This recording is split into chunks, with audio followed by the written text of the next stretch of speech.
TV prime time समाचार में आपका स्वागत है।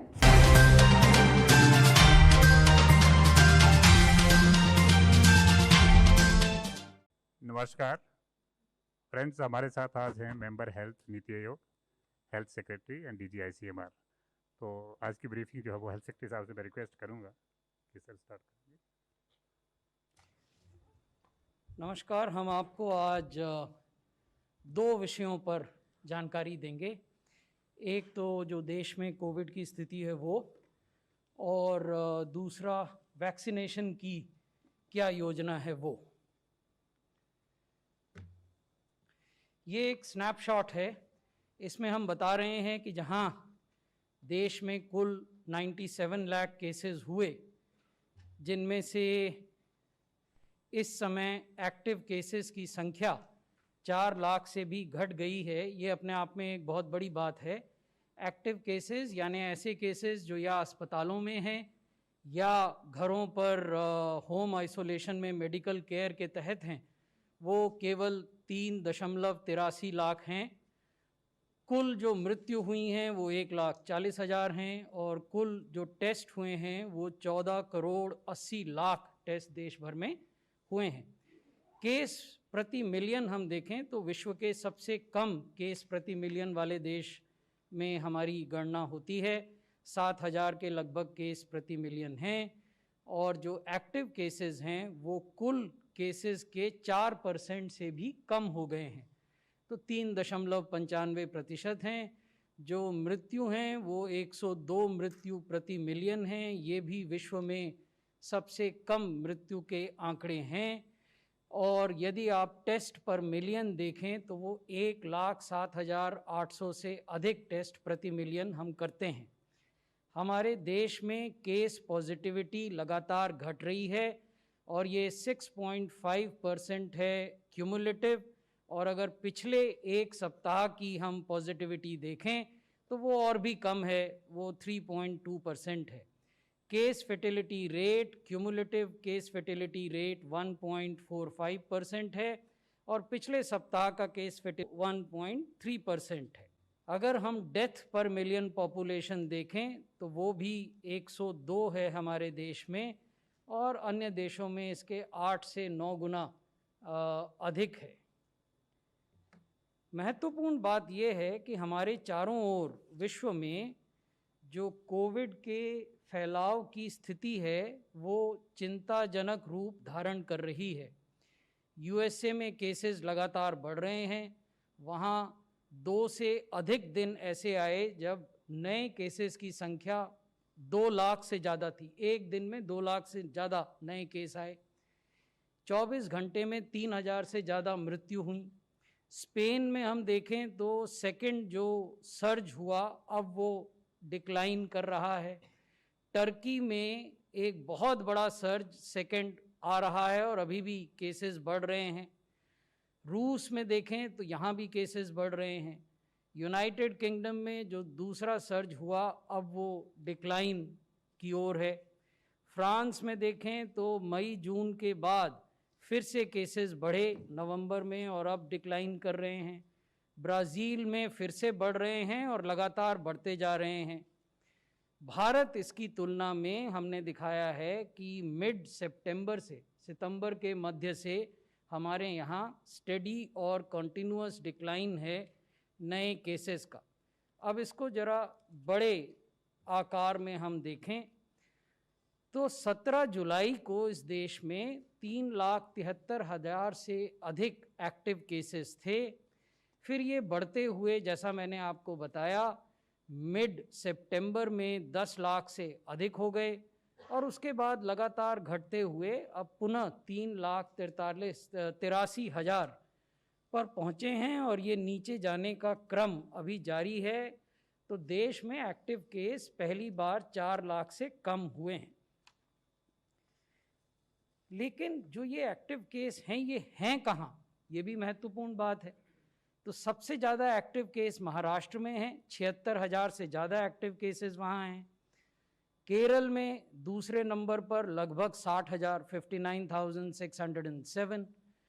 कर्नाटका में 24,700 से अधिक, वेस्ट बंगाल में 23,800 और दिल्ली में 22,486। तो ये जो राज्य हैं, ये 5 राज्य, ये देश के कुल एक्टिव केसेस जो हमने बताया पहली बार 4 लाख से कम हो गए हैं, उनका 54%, 54% of the total active cases of the country is in these 5 states. Now we come to vaccination. So the vaccination efforts of the country are guided by the guiding principles which were laid down by the Honorable Prime Minister's address to the nation from the ramparts of the Red Fort on 15th August 2020. The Prime Minister said, "I would like to tell my countrymen that our scientists are dutifully engaged in the laboratories. They are putting in great efforts. At present, testing for 3 vaccines is in different stages in the country." This was in August. The situation is dynamic, so it has changed now. We will tell you the changes that have happened since August. Once we get a green signal from our scientists, we will launch massive production of the vaccine. We have made all the preparations. We have drawn an outline to ramp up the production of the vaccine and to make it available to each and every person in shortest possible time. This is what the Honorable Prime Minister said on 15th of August. So now let me give you a brief eye view of the Indian landscape of COVID-19 vaccines. There are 8 vaccines that we would be talking about. This slide talks of 5. पहली vaccine है Covishield. ये chimpanzee adeno virus के platform पर आधारित है। Serum institute of India Pune द्वारा manufacture की जा रही है। कोलैबोरेटिव जो कंपनी है वो एस्ट्राजेनिका है। 2 और फेज़ 3 क्लब्ड क्लिनिकल ट्रायल्स की इनको अनुमति हिंदुस्तान के भारत के रेगुलेटर ने दी थी और इन्होंने इमरजेंसी यूज़ ऑथराइजेशन के लिए आवेदन दिया है। दूसरी वैक्सीन कोवैक्सिन है। ये इनएक्टिवेटेड वायरस के प्लेटफॉर्म पर है। Bharat biotech international limited Hyderabad द्वारा निर्मित की जा रही है। इनके collaborator Indian council of medical research हैं। ये फेज़ 3 में वर्तमान में हैं। फेज़ 1 और फेज़ 2 ये पूरे कर चुके हैं। इन्होंने भी आवेदन दिया है इमरजेंसी यूज़ ऑथराइजेशन के लिए। तीसरी वैक्सीन है ज़ाइकोव डी। ये डीएनए प्लेटफॉर्म पर आधारित वैक्सीन है। इसके निर्माता Cadila health care limited Ahmedabad हैं, जो कि जाइडस कैडिला के भी नाम से जाने जाते हैं। डिपार्टमेंट ऑफ बायोटेक्नोलॉजी भारत सरकार इनके कोलैबोरेटर हैं और ये वर्तमान में फेज़ 2 क्लिनिकल ट्रायल्स में हैं। चौथी वैक्सीन जो विदेशी वैक्सीन है लेकिन हिंदुस्तान में जिसके निर्माण की योजना है वो स्पुतनिक वी है। ये ह्यूमन एडिनो वायरस प्लेटफॉर्म पर है। डॉक्टर रेड्डीज़ लैब हैदराबाद के साथ गमालिया नेशनल सेंटर रशिया का एक करार हुआ है, एग्रीमेंट हुआ है, जिसके तहत वो क्लिनिकल ट्रायल भारत में करेंगे। जो 5वीं वैक्सीन है वो NVX-CoV2373 है। ये प्रोटीन सब यूनिट के प्लेटफॉर्म पर है। Serum institute of India Pune इसके निर्माता होंगे। ये नोवावैक्स के साथ कोलैबोरेशन में बनाई जा रही है और इसका फेज़ 3 क्लिनिकल ट्रायल अभी रेगुलेटर के पास विचाराधीन है। छठी वैक्सीन है recombinant protein antigen based vaccine. ये बायोलॉजिकल इवेंट्स लिमिटेड हैदराबाद द्वारा निर्माण की जाएगी। इनके कोलैबोरेटर हैं MIT USA। इनकी प्री क्लिनिकल एनिमल स्टडीज़ हो गई हैं।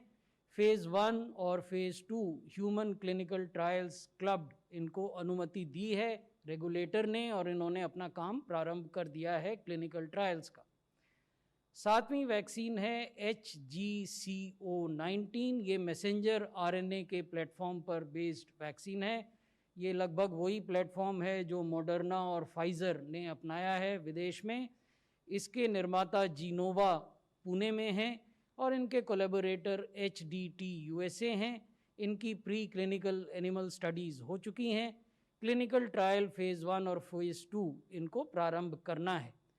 8वीं वैक्सीन है इनएक्टिवेटेड रेबीज़ वेक्टर प्लेटफॉर्म। ये रीपर्पस्ड प्लेटफॉर्म है।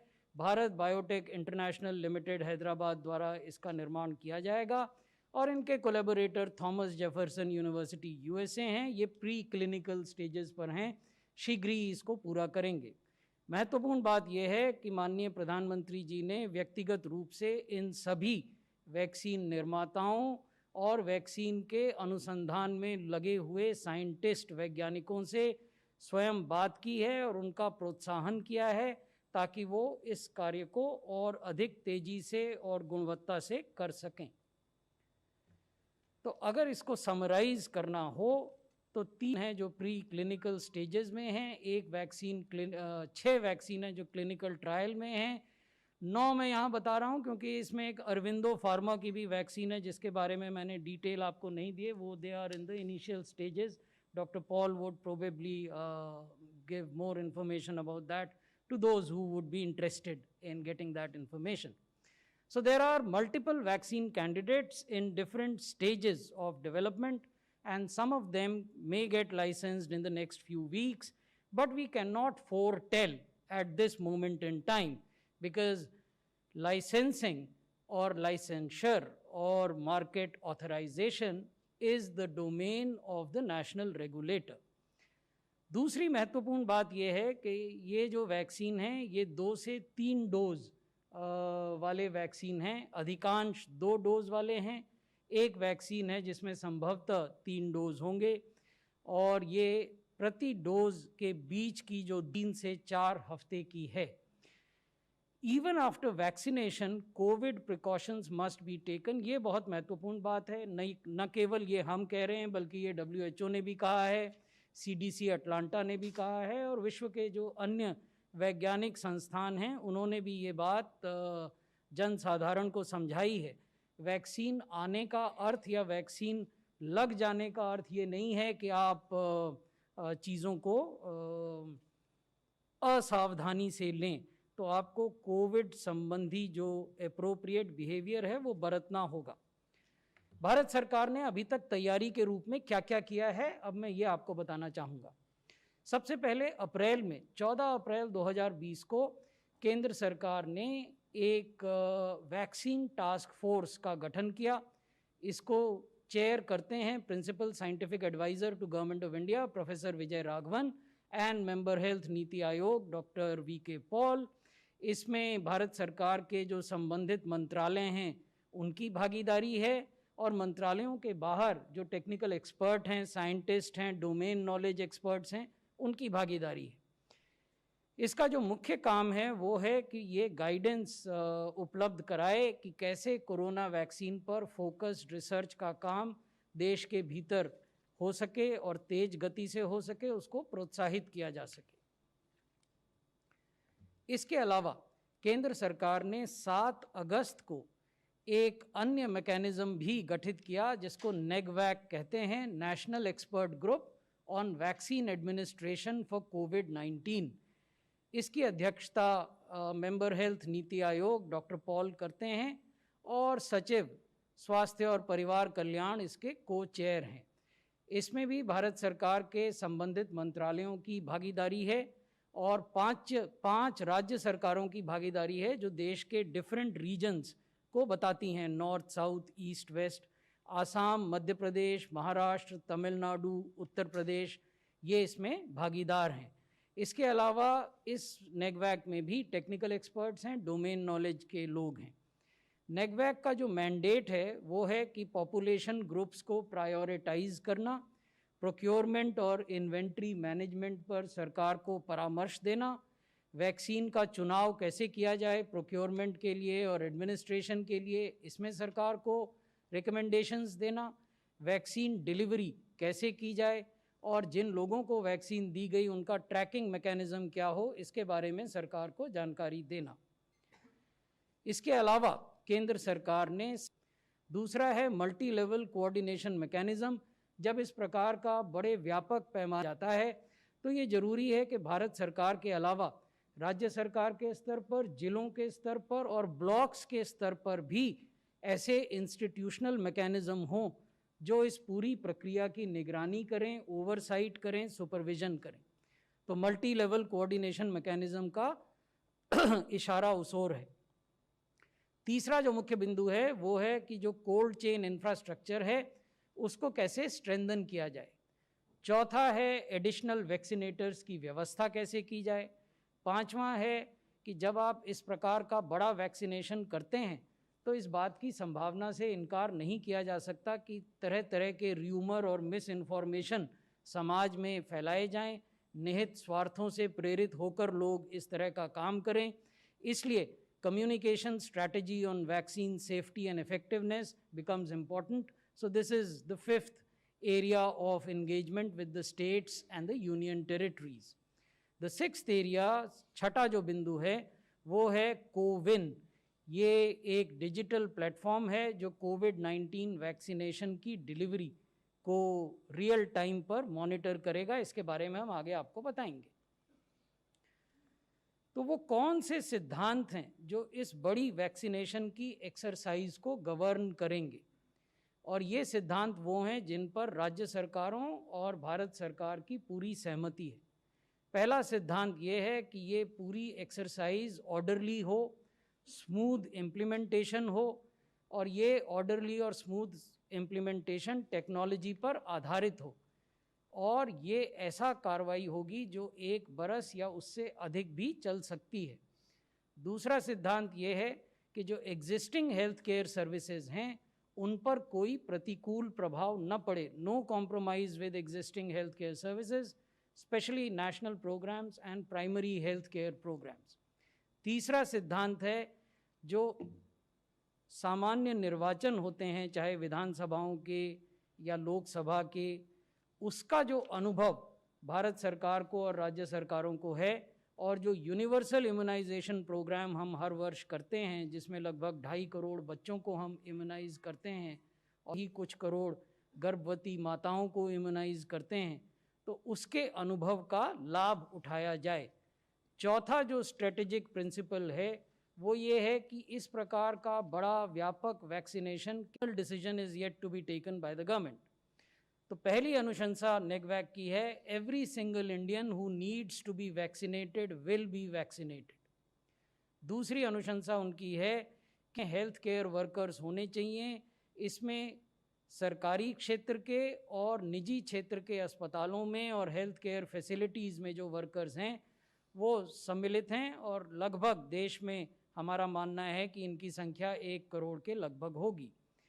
दूसरा, नेगवैक ने ये कहा है कि फ्रंट लाइन वर्कर्स को प्राथमिकता दी जानी चाहिए। इसमें राज्य सरकार की और केंद्र सरकार की पुलिस ऑर्गेनाइजेशंस हैं, आर्म्ड फोर्सेस हैं, होम गार्ड हैं, सिविल डिफेंस ऑर्गेनाइजेशन हैं, डिज़ास्टर मैनेजमेंट वॉलंटियर्स हैं, म्यूनिसिपल वर्कर्स हैं। इनकी संख्या देश भर में लगभग 2 करोड़ है।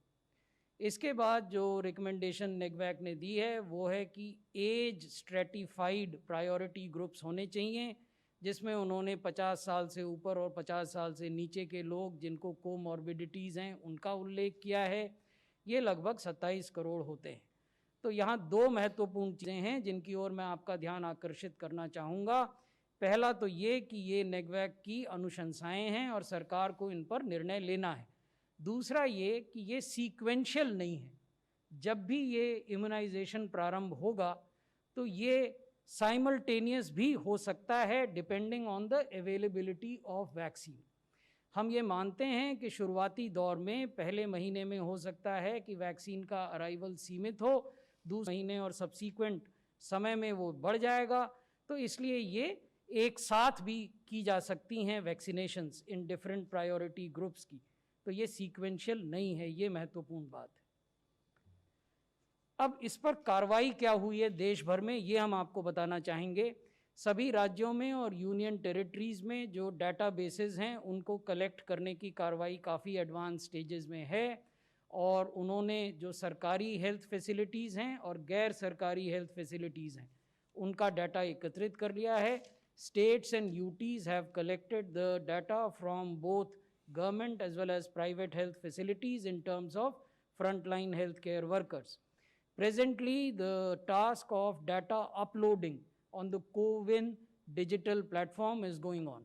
तो सभी राज्य और सभी संघ शासित क्षेत्र एकत्रित डाटा को अब इस डिजिटल प्लेटफॉर्म पर अपलोड कर रहे हैं, और ये जो पूरा प्रोसेस है इसको अलग अलग स्तरों पर मॉनिटर और वेरीफाई किया जा रहा है। यानी राज्यों में भी मल्टीपल लेवल्स हैं वेरिफिकेशन, मल्टीपल लेवल्स हैं वेरिफिकेशन के। मैंने जिक्र किया था, उल्लेख किया था मल्टी लेवल कोऑर्डिनेशन मैकेनिज्म का। तो ये हम आपको दिखा रहे हैं कि मल्टी लेवल मैकेनिज्म क्या है। राष्ट्र के स्तर पर, देश के स्तर पर नेगवैक है, नेशनल एक्सपर्ट ग्रुप, जिसके चेयर हमारे बीच में मौजूद हैं, सेक्रेटरी हेल्थ हैं, वो चेयर कर रहे हैं। इनक्रिक्स मैनेजमेंट है, यानी कोऑर्डिनेशन का काम मुख्य सचिव की अध्यक्षता वाली कमेटी कर रही है, और लॉजिस्टिक्स मैनेजमेंट का काम और ह्यूमन रिसोर्स मैनेजमेंट का काम स्टेट टास्क फोर्स कर रही है। स्टेट में एक स्टेट कंट्रोल रूम की भी स्थापना की जा रही है, जो 24/7 काम करेगा जब एक बार वैक्सीनेशन प्रारंभ हो जाता है। जिला के लेवल पर एक डिस्ट्रिक्ट टास्क फोर्स है, जिसकी अध्यक्षता जिला के कलेक्टर करेंगे। District collectors would be chairing this district task force. वैसे ही जो बड़े म्यूनिसिपल कॉरपोरेशंस हैं, जैसे दिल्ली, मुंबई, पुणे, इस पर चेन्नई, कोलकाता, वहाँ अर्बन टास्क फोर्स हैं, जो कि म्यूनिसिपल कमिश्नर रहे हैं, और ज़िले का एक अपना कंट्रोल रूम होगा। There would be a district control room which will again function 24/7। Block के लेवल पर block development office in our country is the fulcrum of delivery of major administrative programmes. कई बार जब हम इस तरह की चर्चा करते हैं तो हम ब्लॉक ऑफिस को पर्याप्त महत्वपूर्ण या महत्ता नहीं देते हैं। इसलिए हमने एक ब्लॉक टास्क फोर्स का भी गठन किया है और राज्यों को ये अधिकार दिया है कि राज्य की स्थिति के अनुसार को या तो एसडीएम चेयर करें, या तहसीलदार चेयर करें, या ब्लॉक डेवलपमेंट ऑफिसर चेयर करें, और ब्लॉक का भी एक कंट्रोल रूम होगा। भारत सरकार के स्वास्थ्य मंत्रालय ने राज्यों को लिखित दिशा निर्देश जारी किए हैं कि इन सारे मैकेनिज्म्स के टर्म्स ऑफ रेफरेंस क्या होंगे, उनकी मैंडेट क्या है, वो क्या काम करेंगे। तो इसके बारे में सबको स्पष्टता हो, इसके लिए ये लिखित दिशा निर्देश जारी किए जा चुके हैं। अब इसमें हुआ क्या है, सभी राज्यों ने इन सारे मैकेनिज्म्स का गठन कर लिया है। इनकी बैठकें भी शुरू हो गई हैं। जहाँ ये मीटिंग्स नहीं हुई हैं, वहाँ स्टेट लेवल की जो मीटिंग्स हैं वो आज जब हम आपसे बात कर रहे हैं आज तक हो जाएंगी। जो डिस्ट्रिक्ट टास्क फोर्स की मीटिंग्स हैं जहाँ नहीं हुई हैं वो 12 दिसंबर तक हो जाएंगी, और उसके बाद फिर लगातार चलती रहेंगी। These are not one of interventions, so these bodies will be meeting regularly. ये जो व्यवस्थाएं हैं ये नियमित रूप से बैठक करेंगी। वैसे ही ब्लॉक टास्क फोर्स की जो पहली मीटिंग है वो 15 दिसंबर तक हो जाएगी, और उसके बाद फिर वो मीटिंग करते रहेंगे। So that brings me to the cold chain infrastructure augmentation. हम सब जानते हैं कि जो वैक्सीन हैं ये टेम्परेचर सेंसिटिव होती हैं, और इनकी आवश्यकता होती है कि इनको एक स्पेसिफिक टेम्परेचर पर स्टोर किया जाए। देश में जो वर्तमान में प्रेजेंट कोल्ड चेन सिस्टम है उसमें 85,634 इक्विपमेंट्स हैं। जब हम इक्विपमेंट कहते हैं तो इसमें वॉक इन कूलर्स हैं, वॉक इन रेफ्रिजरेटर्स हैं, डीप फ्रीजर्स हैं, then there are passive devices which do not require electricity like ice boxes, so on and so forth. There are reefer trucks for transportation of vaccine. तो ऐसे 85,634 equipment देश में अभी मौजूद हैं जो फंक्शनल हैं, जो स्वास्थ्य मंत्रालय के यूनिवर्सल इम्यूनाइजेशन प्रोग्राम में इस्तेमाल किए जाते हैं। इसके अलावा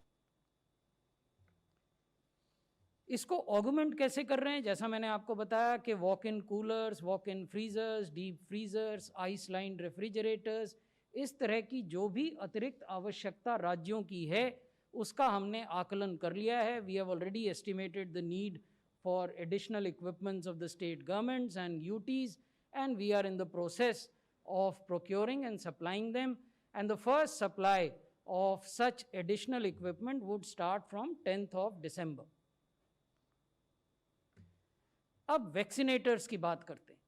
वर्तमान में देश में 2,40,000 के लगभग 2.39 लाख वैक्सीनेटर्स हैं। ये ऑक्सिलरी नर्स मिडवाइफ्स हैं। These are trained vaccinators across the country, और इनका उपयोग हम यूनिवर्सल इम्यूनाइजेशन प्रोग्राम में करते हैं। लेकिन जैसा मैंने पहले आपको निवेदन किया था कि हमारा उद्देश्य ये है कि जब हम कोविड वैक्सीनेशन करें तो जो सामान्य वैक्सीनेशन की प्रक्रिया है, जो बच्चों का होता है, प्रेग्नेंट महिलाओं का होता है, उस पर कोई प्रतिकूल प्रभाव नहीं पड़े, इसलिए हम इन पूरों का इस्तेमाल नहीं करेंगे। हम इसमें से केवल 1,54,000 ANMs को कोविड वैक्सीनेशन में प्रयोग में लाएंगे, बाकी सब लोग रूटीन इम्यूनाइजेशन का कार्य पहले की तरह करते रहेंगे. So therefore, COVID-19 vaccination drive will have minimal impact on routine health services, including routine immunization. Incidentally, आप लोगों की जानकारी के लिए हम अपने देश में 11 वैक्सीन प्रिवेंटेबल डिजीज़ेस के लिए इम्यूनाइजेशन करते हैं और 2 वैक्सीन प्रिवेंटेबल डिजीज़ेस हैं जिनके लिए कुछ राज्यों में इम्यूनाइजेशन करते हैं. तो इस प्रकार आज भी हम 13 तरह की वैक्सीन देश में करोड़ों बच्चों और करोड़ों गर्भवती महिलाओं को देते हैं. उस पर कोई प्रतिकूल प्रभाव नहीं पड़ेगा जब हम कोविड वैक्सीनेशन करेंगे. तो जो अतिरिक्त वैक्सीनेटर्स हैं उनका इंतज़ाम हम राज्यों और संघ शासित क्षेत्रों के कोलैबोरेशन में कर रहे हैं. अब बात करते हैं इम्प्लीमेंटेशन प्रिपेयर्डनेस की. Additional procurement for syringes and needles, इसका भी आकलन कर लिया गया है, ये भी ऑन ट्रैक है. इम्प्लीमेंटेशन के जो स्टैंडर्ड ऑपरेटिंग प्रोसीजर्स हैं वो हमने राज्यों से शेयर कर लिए हैं, फाइनल स्टेजेस में हैं, उनके कमेंट्स हमें मिल रहे हैं, उसके बाद हम उनको फाइनल करेंगे. ट्रेनिंग मटेरियल्स, ये सब डिजिटल ट्रेनिंग कंटेंट है, इसको भी फाइनल किया जा रहा है. और डिटेल्ड इम्प्लीमेंटेशन प्लान हम राज्य सरकारों के साथ मिलकर आने वाले दिनों में बताएंगे और आपके साथ भी शेयर करेंगे.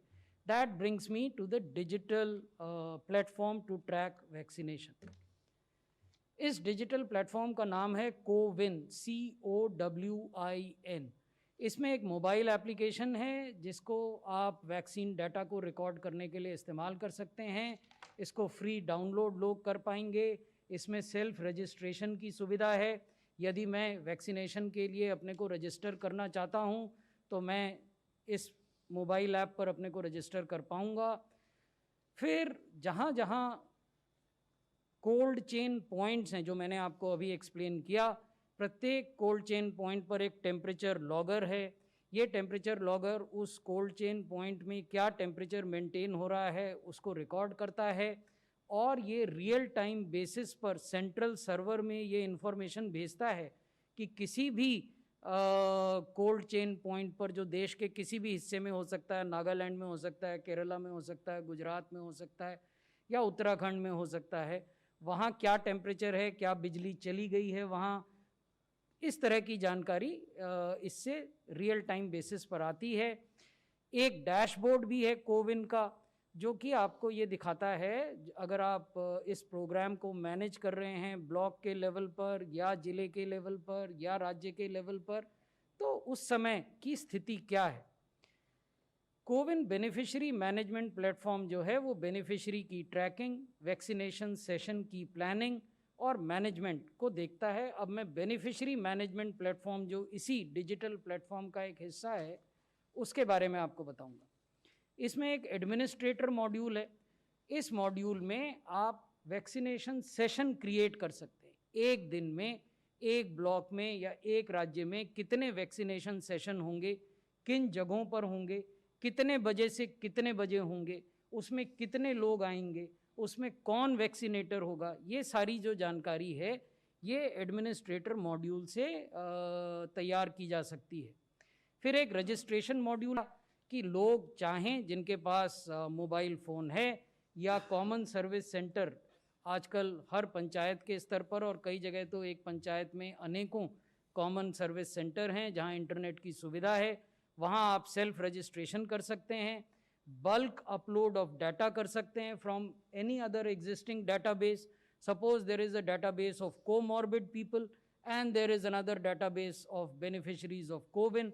So this database through API or through some other means can do bulk upload of the COVID beneficiary management platform. Similarly, surveyor की संकल्पना जिन लोगों ने यूनिवर्सल इम्यूनाइजेशन प्रोग्राम को नज़दीक से देखा होगा वो अवगत होंगे. ये बेनिफिशरीज़ को देखते हैं और ये वैक्सीनेटर्स को देखते हैं. वैसे ही एक वैक्सीनेशन मॉड्यूल है जिसमें बेनिफिशरी डिटेल्स को वेरीफाई किया जा सकता है और किसी व्यक्ति को एक डोज मिली और उसको 28 दिन बाद दूसरी डोज मिलनी है depending on the vaccine that we are using, या 21 दिन बाद दूसरी डोज मिलनी है, क्या उसको दोनों डोज मिल गई हैं, ये सारी चीज़ें वैक्सीनेशन स्टेटस ये वैक्सीनेशन मॉड्यूल ट्रैक करता है. बेनिफिशियरी एक्नॉलेजमेंट बेनिफिटिंग मॉड्यूल जिसमें कोविन डैशबोर्ड है, कवरेज और ड्रॉप आउट रिपोर्ट्स हैं। ज़रूरी नहीं है कि हर वैक्सीन सेशन में वो सारे लोग आ जाएं जिनको आपने आमंत्रित किया है वैक्सीनेट होने के लिए। तो you need to track the dropouts also, because they have to be vaccinated in case they want to be vaccinated, because this whole exercise at the end of the day is a voluntary exercise. Sessions planned versus sessions held report, this is also important. आपने एक दिन एक block में या एक ज़िले में या एक राज्य में कितने सेशन प्लान किए, उसके अगेंस्ट आप कितने कर पाए, यानी जितने आप नहीं कर पाए वो अगले दिन के काम में आपके जुड़ जाएंगे, तो वो भी मॉनिटर होना चाहिए। तो ये उसकी भी मॉनिटरिंग करता है। And that brings me to my last slide. I am sorry I took a long time because there was a need to tell people about what the union government is planning in collaboration with the state government. So this is the last slide. सबसे महत्वपूर्ण बात यह है कि इस पूरी प्रक्रिया के बारे में एक ट्रांसपेरेंट, इफेक्टिव और सस्टेन्ड कम्युनिकेशन किया जाए। मैंने आपको पहले भी कहा था कि जन भागीदारी बहुत महत्वपूर्ण है। Good communication and education of people is crucial. ये बीमारी नहीं है, ये वैक्सीन नया है, इसलिए ज़रूरी है कि लोगों को समय पर ठीक जानकारी दी जाए, उसमें आपकी भी बहुत बड़ी भागीदारी है। Implementation plan has to be explained. लोगों को पर्याप्त समय पूर्व ये जानकारी होनी चाहिए कि ये वैक्सीनेशन का प्लान क्या है, कितने सेशन होने वाले हैं, कहाँ होने वाले हैं, एक दिन कितने लोगों को टीका लगेगा, इस प्रकार की बातें। Prepare people to accept some adverse effects as happen with all vaccines. आज भी जब हम यूनिवर्सल इम्यूनाइजेशन प्रोग्राम करते हैं जिसमें कि दशकों से हम वही टीके लगा रहे हैं, BCG, tetanus toxoid, polio drops, वहाँ भी आज इतने बरसों के बाद भी एडवर्स इवेंट होते हैं। तो इसलिए लोगों को बताना ज़रूरी है कि किसी भी वैक्सीनेशन में एडवर्स इवेंट्स होंगे, लेकिन उनसे निपटने के लिए सरकार की क्या योजना है। तो चैलेंजेस क्या हैं इस प्रकार के कम्युनिकेशन में जो भारत सरकार, राज्य सरकार और संघ शासित क्षेत्रों द्वारा किया जाएगा। इस बात की संभावना से इनकार नहीं किया जा सकता कि इस दौरान डिसइंफॉर्मेशन कैंपेन चलाए जाएं, शंकाएं व्यक्त की जाएं, एंटी वैक्सीन लॉबी भी कार्य करे, कुछ इस प्रकार की भी अफवाहें फैलें कि गुणवत्ता वैक्सीन की प्रश्न चिन्ह है, उसकी जो सेफ्टी है या सुरक्षा है उस पर प्रश्न चिन्ह है, उसका जो प्रभावीपन है, एफिकेसी, उस पर प्रश्न चिन्ह है। तो ये आवश्यक है कि तत्काल इन सब चीज़ों के बारे में सही जानकारी सही लोगों तक पहुंचाई जाए। तो ये मेरी अंतिम स्लाइड थी। बहुत बहुत धन्यवाद। धन्यवाद सर। मैं रिक्वेस्ट करूंगा मेंबर हेल्थ नीति आयोग से sir initial remarks, then we can take some questions.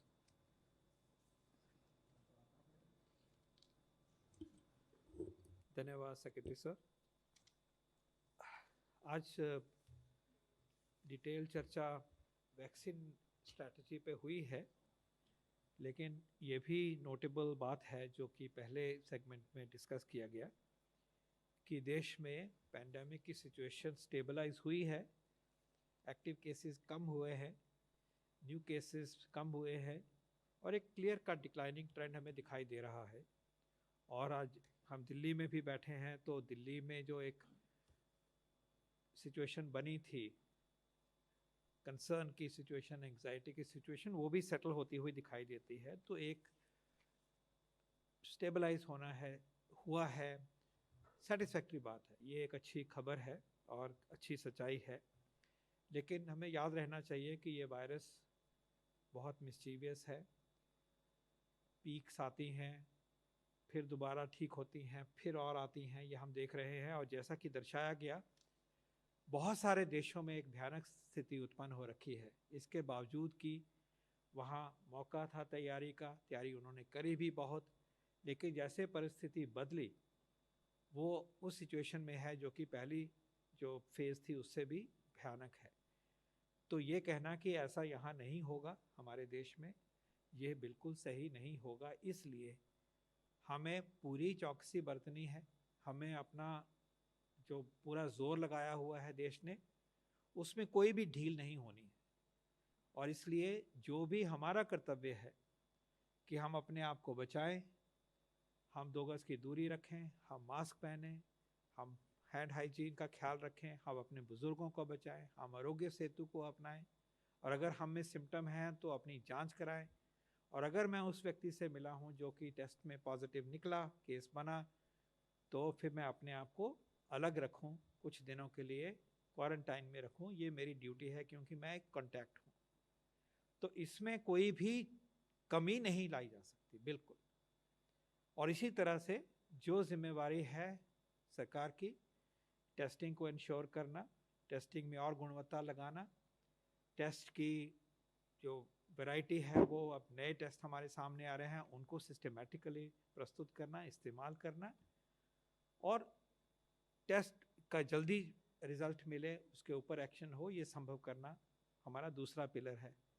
और तीसरा पिलर है कि हमें कंटेन करना, कंटेनमेंट जोन बनाने और वहाँ पे पूरा जांच करना, हाउस टू हाउस जाना, ये हमारा तीसरा पिलर है। और चौथा पिलर है कि अगर एक व्यक्ति पॉजिटिव है तो उसकी देख रेख करना, उसको अलग रखना। एक चीज़ है आइसोलेट करना, लेकिन उसको ज़रूरत पड़ती है तो अस्पताल पहुंचाना, एम्बुलेंस देना, आईसीयू की ज़रूरत पड़े तो आईसीयू देना, ऑक्सीजन प्रदान करना, सपोर्ट करना उसको भी और उसकी फैमिली को। ये हमारे 4 पिलर हैं। आज तक हम इन्हीं 4 पिलर से यहाँ तक पहुँचे हैं और देश ने ये करके दिखाया है। लीडरशिप हमारे देश की उन्होंने करके हमें दिखाया है, संभव किया है। आज इसमें जो हमारा 5th पिलर है पेंडेमिक कंट्रोल का, जो कि वैक्सीनेशन है, इम्यूनाइजेशन है, उसको लेते हुए एक बहुत सिग्निफिकेंट प्रोग्रेस आज हम आपके सामने लेके आए हैं। एक तो कॉन्टेक्स्ट अब ये हो गया है कि कम से कम 3 वैक्सीन जो हैं वो रेगुलेटर के पास हैं कि उनके ऊपर वो फैसला करे। 3 vaccines are under consideration of the regulator for licensing. They are different origin, they are somewhat in different phases, but there is a very active consideration going on, and there is a hope that an early licensure is possible in respect of all of them or any one of them. This is a great development. ये context हमारा आज एक उम्मीद देता है हमें कि यहाँ तक पहुँच गया है देश भी और साइंस भी, और ये बहुत एक सेटिस्फेक्शन की बात है। और दूसरी बात यह है कि हमने आपके सामने आज प्रस्तुत किया कि जिस तैयारी की बात हम करते थे कि सरकार तैयारी लगी हुई है डिफरेंट सिनेरियोज़ को लेके अपनी वैक्सीन को इम्प्लीमेंट करने की, वैक्सीन डेवलपमेंट की एक तरफ, और भी वैक्सीन है हमारी पाइपलाइन है, ये भी आपके सामने प्रस्तुत किया गया कि जितने आज सामने आए हैं उसके अलावा भी हमारी इतनी अच्छी पाइपलाइन चली हुई है कि और वैक्सीन भी आएंगे। लेकिन उसके साथ साथ जो एक ग्राउंड लेवल पर तैयारी होनी चाहिए उसका भी आपको एक ब्रीफिंग आपको दी गई है, और वो भी आप मैं समझूंगा कि आप अप्रिशिएट करेंगे कि उस डायरेक्शन में deep and very comprehensive preparedness has been instituted by the country, and we are working very closely with state governments. And now that today it will be known to all of you, all of us, इसमें जो आपके सुझाव हैं, जो आपके इसमें comment हैं, उनको हम सराखों पे लेंगे और उसको हम कंसिडर करेंगे, क्योंकि ये तो सबके साथ मिलके होना है। पीपल्स मूवमेंट है, ये एक जन आंदोलन है, और इसमें इतनी बड़ी बात कभी हुई नहीं है। सबसे बड़ा इम्यूनाइजेशन प्रोग्राम होगा दुनिया का, कभी भी हुआ हो, जिस तरह से ये सामने आ रहा है। तो इसमें जो भी सजेशंस होंगे, सुझाव होंगे, प्लीज़ वो हम आगे लाइए। लेकिन कुछ बातों का हमें ख्याल रखना है। सबसे पहली बात है कि जो साइंस फैसला करे, रेगुलेटर फैसला करे और वो चिन्हित करे कि ये वैक्सीन अब सही है, मिल सकता है, प्लीज़ हैव फेथ।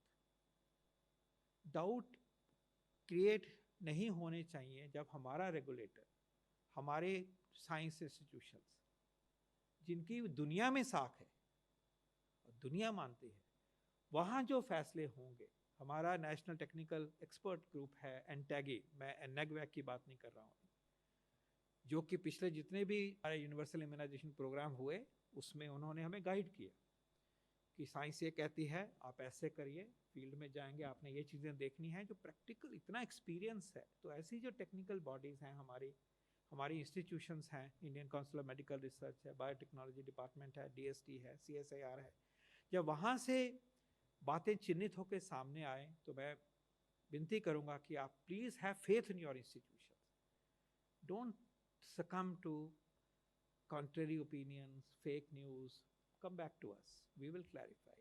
तो जो आगे प्रोसेस होगा उसमें लोग डाउट भी पैदा करेंगे, लेकिन हमने अपने इंस्टीट्यूशन से जो सच्चाई उभर के आएगी हमें उसमें फेथ रखना है। और इसमें आपकी भूमिका बहुत ज़्यादा है कि इन र्यूमर्स को, ऐसी र्यूमर्स को आगे नहीं लाया जाए, और जो ऑफिशियल इन्फॉर्मेशन आपको मिलेगी, सच्चाई पे आधारित ट्रांसपेरेंट इन्फॉर्मेशन मिलेगी for which we are accountable, उसको आप उभारिए और उसको आगे लेके जाइए। क्योंकि हम अगर ऐसा नहीं करेंगे तो हम सबका और देश की प्रतिष्ठा का नुकसान है, हमारा नुकसान है। और ये जो हमारी पेंडेमिक के अगेंस्ट लड़ाई है SARS-CoV-2 की, उसमें हमें कमज़ोरी आती है। और वो सर ने सबसे बाद में इसीलिए वो स्लाइड सबके सामने रखी है कि इसमें हमें एकजुट होना है, एक राय बनानी है। और हमें इसमें इतने हम फॉर्चुनेट हैं अपने देश में कि हमारे पास अपनी ही कैपेसिटी इतनी वैक्सीन बनाने की है कि हम अपने देश को संभाल सकते हैं और हम दुनिया को भी प्रदान करेंगे वैक्सीन। तो इतनी स्ट्रेंथ होते हुए ये मौका है अपने देश की प्रतिष्ठा को बढ़ाने का, अपनी टेक्नोलॉजी का, अपने स्टैंडर्ड्स का, अपने प्रोडक्ट्स का, आत्मनिर्भरता के जो एग्जाम्पल हमारे सामने आता है, मेक इन इंडिया का एग्जाम्पल सामने आता है, उसको हम उद्धृत करें, उसको हम कमी नहीं लाएं, उसको हम वीक नहीं करें, और हम सब इसमें इकट्ठे हैं। तो एक ये महत्वपूर्ण बात मैं आपसे कहना चाहूँगा। दूसरी बात ये कहना चाहूँगा कि please remember the situation is dynamic. अभी लाइसेंसर की बात है, सप्लाईज़ की बात है, कुछ प्रोडक्ट्स की फेज़ 3 अभी भी चलता रहेगा क्योंकि एमरजेंसी ऑथराइजेशन की ही बात अभी तक चल रही है। तो एक डायनेमिक सिचुएशन है, कितना नंबर अवेलेबल हो जाएगा, किस तरह से वो हम उसको यूज़ कर सकते हैं, एग्जैक्ट कॉस्टिंग क्या होगी, कई ऐसे सवाल हैं जो कि डायनेमिक सिचुएशन होने की वजह से बदल भी सकते हैं, रिफाइन भी हो सकते हैं। लेकिन देश का जो इंटरेस्ट है, लाइव्स बचाने का जो इंटरेस्ट है, पेंडेमिक को कंट्रोल का जो इंटरेस्ट है, और जो प्रिंसिपल्स राजेश जी ने आपके सामने दिखाए हैं, उनको आप होल्ड करते हुए हम आगे चलेंगे। और ये इन्फॉर्मेशन आपके सामने आती जाएगी और तेज़ी से आएगी, क्योंकि अब उस हम सिचुएशन में हैं जबकि बातें इस बारे में बहुत तेज़ी से आपके सामने आएंगी। तो remember that there is a dynamic situation. कुछ चीज़ें जो आज कही गई हैं, थोड़ा सा नुआंसिंग उसमें हो सकती है, कुछ चीज़ें बताई जाएंगी, कुछ सिचुएशन बदलती है, उसके मुताबिक आपके सामने हम अपना जो राय बन रही है, सोच बन रही है, उसको करना चाहूँगा कि इसमें 2 प्रिंसिपल्स लिए गए हैं। प्रिंसिपल ये लिया गया है कि जो हमारे स्वास्थ्य सिस्टम है और एपिडेमिक पेंडेमिक कंट्रोल करने का जो हमारा सिस्टम है, दम है, जोर, उसको सुदृढ़ किया जाए कि वो कमज़ोर ना हो, क्योंकि प्रोटेक्शन मिलेगी तो हम ज़्यादा सुदृढ़ होते हैं। तो उसको और पक्का किया गया है कि उनमें ऐसे संक्रमण अभी भी फैले बड़े तौर पर 70% लोगों में कोई ना कोई कोमॉर्बिडिटी होती है, तो वो प्रेक्टेड है। These are scientific principle. उन्हीं के इनको लेते हुए एक सामने एक विजन प्रस्तुत किया गया है। एक मौका ऐसा ज़रूर आएगा कि इतने वैक्सीन होंगे कि जिसको भी एकदम से मिलना चाहिए, कम ज़रूरत भी हो तो मिल जाएगा। लेकिन जब तक वो नहीं होता कुछ महीनों तक, तो फिर प्रायोरिटाइज किया जाता है, प्राथमिकता दी जाती है कि जिनकी मॉर्टेलिटी हो सकती है पहले उन तक पहुँचे, मौतें नहीं होनी चाहिए, ज़िंदगी बचनी चाहिए। तो इन प्रिंसिपल्स को लेते हुए हम यहाँ तक पहुँचे हैं। और लास्ट बात मैं ये कहना चाहूँगा कि जो प्रिकॉशंस की बात हमारी तरफ से, वो कोई भी ढील नहीं होनी चाहिए।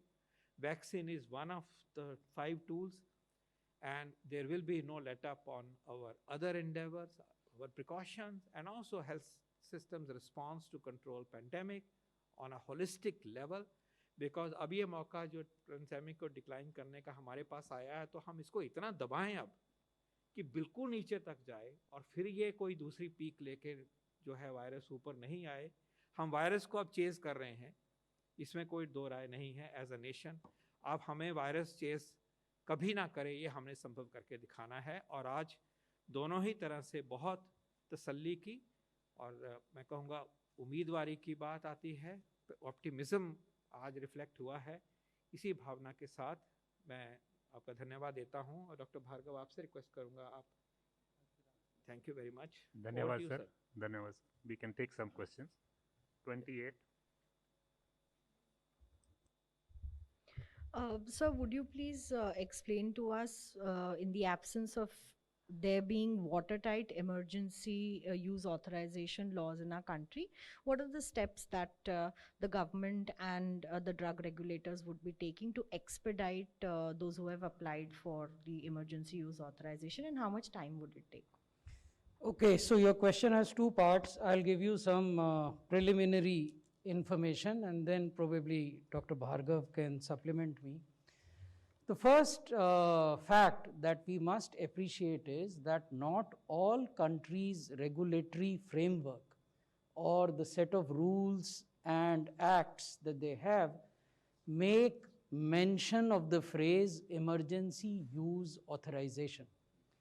So simply the fact that this phrase is not used in the national regulatory framework of any country does not mean that that specific country does not have an enabling provision to accord a approval which is early and which is distinct from a regular market approval.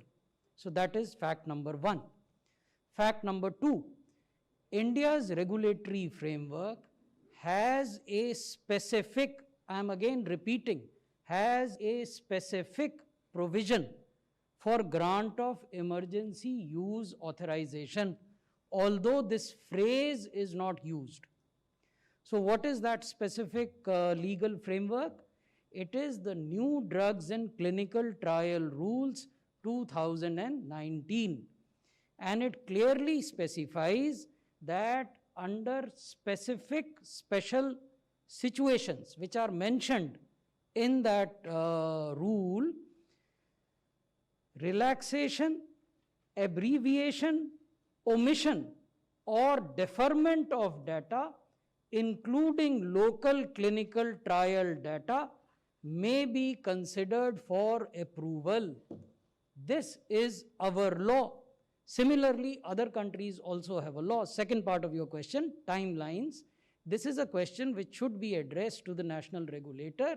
It is in national regulator's domain, and as the Union Ministry of Health, we refrain from interfering in the domain of the regulator. Dr. Bhargav, would you want to give an overview of other countries? I think the most important point is that our National Regulatory Authority, or the NRA, is really respected the world over as being one of the most robust organizations, following all scientific processes and all timelines as well. Now, if you look at various countries, and they have used synonymous phrases for different approval processes. You can call it, in the USA, they call it an expanded access program, special access scheme in Australia, temporary use authorization in France, hardship case program in Germany, uso compassionevole Italy, temporary use authorization in Spain, earlier access to medical scheme in the United Kingdom, compassionate care in Israel, special access program in Canada, compassionate use in Turkey, clinical access program in South Africa, and conditional approval and regenerative medicines in Japan. So different synonyms have been used for this sort of a temporary licensure as we speak under certain circumstances till the full licensure happens, so that is where we stand, and that has been explained. 26. Sir 3 कंपनियों ने emergency use authorisation के लिए गई हैं, तो उसमें से आपको क्या लगता है कि पहले कौन सी आ सकती है, और भारत के इसमें देखें तो कीमत और सप्लाई डिस्ट्रीब्यूशन को देखते हुए कौन सी बेहतर और कौन सी पहले आ सकती है आपके हिसाब से? जैसे कि कहा गया, ये जो प्रोसेस है, this is a scientific process. This is a process which is aligned with global practices, and this is watched by all the nations. It's watched by our own people, everybody amongst us, and therefore we should essentially leave it there. This involves looking at voluminous data. It involves looking at animal data, lab data, biochemistry data, immune response data, and then patient data and quality of information collected. So it's a very deep scrutiny.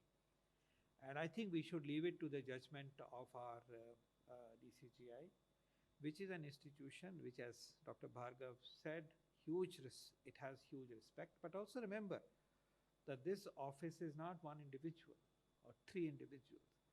This is aided by scientists and experts which are drawn from various institutions, they're clinicians, they're epidemiologists, they're basic scientists.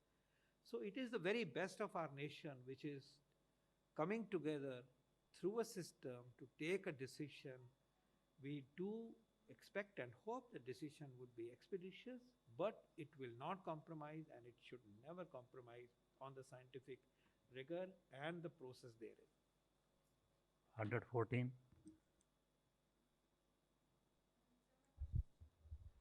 Just wait. We will call the number. Just please wait. Sir Nitin DD news से हूँ। पहला सवाल ये है कि देश की जनता जानना चाहती है कि वैक्सीन कब से लगेगा, पहली बात। दूसरा, क्या शिक्षकों को, टीचर्स को फ्रंट लाइनर में शामिल किया गया है ताकि बहुत दिनों से स्कूल बंद है उनको वैक्सीनेशन दिया जाए, या फिर वो वैक्सीनेशन प्रोसेस में भी होते हैं तो उनके लिए क्या प्रोविजन है? आपका पहला सवाल क्या था? कब दिया है? कब? देश की जनता जानना चाहती है कि वैक्सीन कब से लगना शुरू होगा।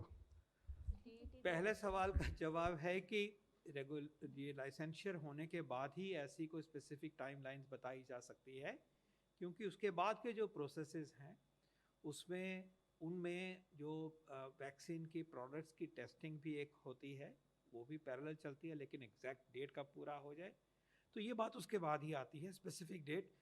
लेकिन सब कुछ ठीक चले तो कुछ पास में हम उम्मीद कर सकते हैं। और दूसरी बात आपने कही कि क्या शिक्षक एक ऐसा समूह हो जिसको प्रायोरिटी दी जाए, ये हमारे जो डिस्कशन के फोरम है उसमें ये बात होती है और ये अपने तरीके से एक प्रायोरिटी ग्रुप भी बनता है।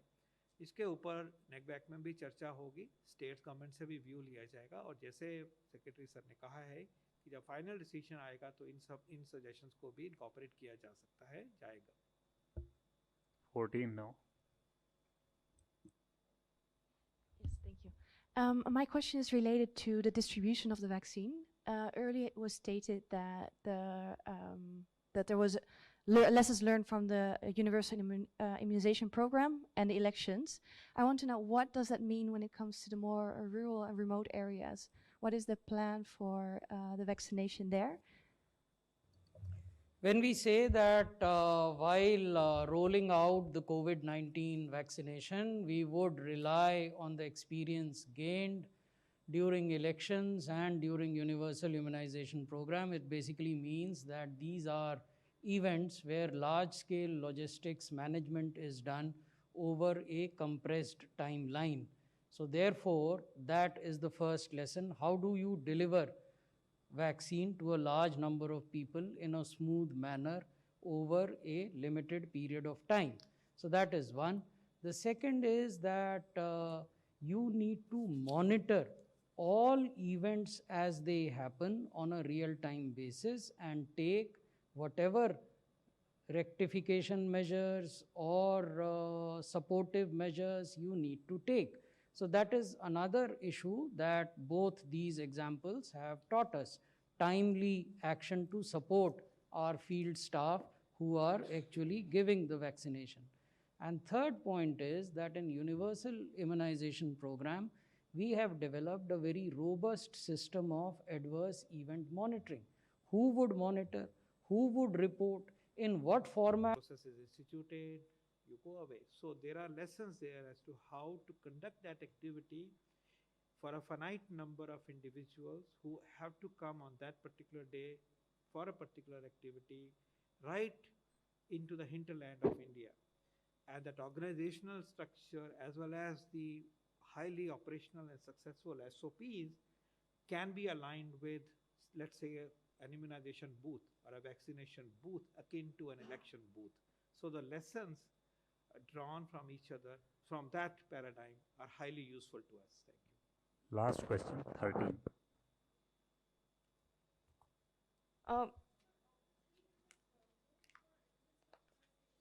we have sort of children, some sort of phase 3 data from even from different countries for 2 vaccines, Pfizer and for the serum vaccine.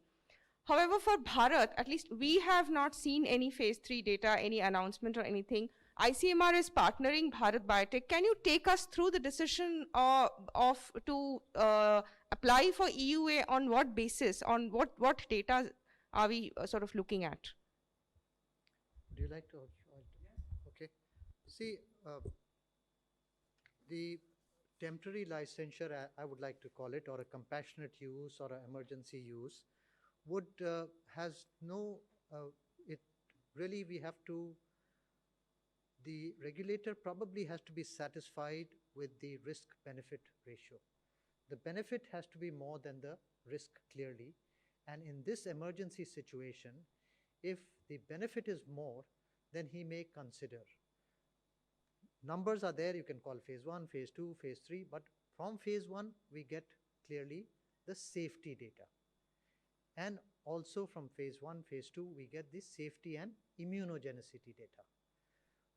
We have the safety immunogenicity data of certain studies for several days or several months now available for many of these vaccines.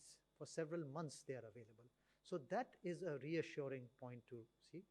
In terms of efficacy, as I've said earlier, the WHO has clearly said if the efficacy is more than 50%, we expect them to be used, and that number is available for different vaccines on a very small number of participants.